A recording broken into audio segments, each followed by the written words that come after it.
ป๊บมือปุ๊กเปิดนะเปิดรับตั้งแต่เปิดตอบคำถามคนแรกนะเจ้าค่ะ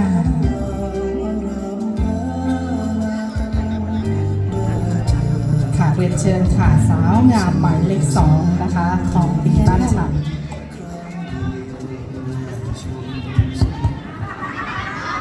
เรียนท่านคณะกรรมการทุกท่านและกับแขกผู้มีเกียรติทุกท่านนะเจ้ามื้อนี้ถ้าจะถามถึงความโดดเด่นของดีบ้านเฮานะเจ้าพระเจ้าขอนำเสนอก็คือประพลกระพามอมนะเจ้าซึ่งเป็นเอกลักษณ์ของคนตำบลตุ่มโฮงผ้าฝ้ายย้อมสีน้ำเงินเข้มธรรมชาติบ่ใช่แค่เสื้อผ้าเจ้าแต่เป็นภูมิปัญญาซึ่งนำผ้ามาย้อมมอมซึ่งเป็นสิ่งที่ดีรักษาสิ่งแวดล้อมบ่เป็นมลพิษต่อสังคมเจ้าแล้วของดีบ้านฉันในวันนี้ก็ยังมีเอกลักษณ์ของคนตุงโฮงซึ่งเป็นคนไทยพวนเจ้ายังมีวัฒนธรรมและประเพณีที่เป็นที่ลือเชื่อลือน้ำก็คือประเพณีกำฟ้าของคนไทยพวนเจ้าแล้วอีกอย่างหนึ่งก็คือความโดดเด่นและของดีบ้านฉันก็คือในเรื่องของภาษาเจ้าภาษาพวนเป็นภาษาที่มีเสน่ห์เป็นภาษาที่มีความเนินมีเสน่ห์และมีเอกลักษณ์เป็นของตัวเองผู้เลอได้ยินผู้เลอได้ฟังก็เป็นที่อบอุ่นเจอเจ้าสำหรับวันนี้ข้าเจ้าก็จะมานำเสนอของดีบ้านฉันซึ่งทุกท่านและคณะกรรมการในที่นี้อาจจะบ่เคยเห็นนะเจ้าซึ่งตะกี้มีพิธีเปิดไปที่เรียบร้อยเจ้าก็จะเห็นเห็นว่าผ้ามอมของเฮาจุดเริ่มต้นจากผ้าฝ้ายย้อมสีคล้ำย้อมเสื้อมอมมันบ่ใจเป็นไข่เสื้อมอมเจ้าเฮานำมาปรับปรุงและก็ออกแบบประยุกต์เป็นเสื้อผ้าที่เฮามาเดินแบบกันตะกี้เจ้าเนาะหลายท่านเคยได้ชมแล้วแต่วันนี้คณะกรรมการและแขกผู้มีเกียรติทุกท่านอาจจะบ่เคยเห็นผ้าชิ้นนี้เจ้า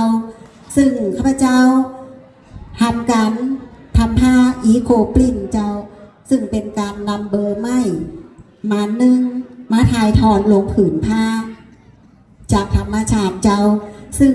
นำเบอร์ซักเจ้ามาถ่ายทอดลงผืนผ้าเพื่อสอดคล้องกับคำขวัญของจังหวัดแปรเจ้ามอมไม่ซักทินลักพะล้อชอแฮสีเมืองหรือเลืองแพะเมืองผีขนแพนี่ใจงามก็คือการนำใบไม้คือใบซักเจ้าลงโดยเสื้อความห้อนเจ้าทายลงผืนผ้าชิ้นนี้เจ้านี่คือมาจากใบซักเจ้าแล้วที่นี่พระเจ้าก็นำการทำอีโคปินนี่จากใบไม้ของธรรมชาติมาปรับปรุงมาผสมผสานกับมอมกลายมาเป็นผ้าที่นี่เจ้าก็คือการทำผ้าอีโคปินโดยห่มผ้ามอมจากพงสีจากผ้ามอมเจ้าซึ่งเป็นการทำจากธรรมชาติเจ้าสีที่ทำนี่คืออันนี้เป็นเบอร์ซักนะเจ้าจากผ้าฝ้ายผ้าพันคอผ้าไหมเจ้าแล้วชิ้นนี้ก็คือใบซักและอันนี้สีนี่ก็คือใบเพกาหรือเบอร์มารินไม้บ้านเฮาเจ้าทำการนำเบอร์ไม้มาลงถ่ายทอดลงผ้าแล้วนำผ้ามาห่มมาห่มเขาห้องว่าวิธีการห่มและการทำผ้าอีโคปรินท์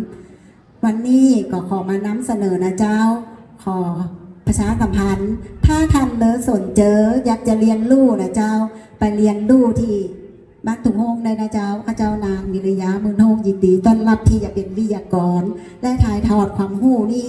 สู่กับผู้ที่สนใจนะเจ้าแล้วก็สินค้าชิ้นนี้วันนี้นำมาแค่7 ชิ้นเจ้าเพราะว่าบ่สามารถทันเจ้าขายดีมากข้าเจ้าทำผ้ามอม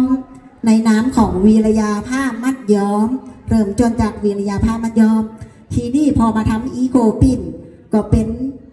เพจของข้าพเจ้าก็คือผ้าหม้อห้อมบายอีโคปิน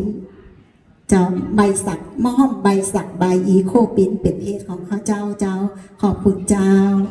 ค่ะ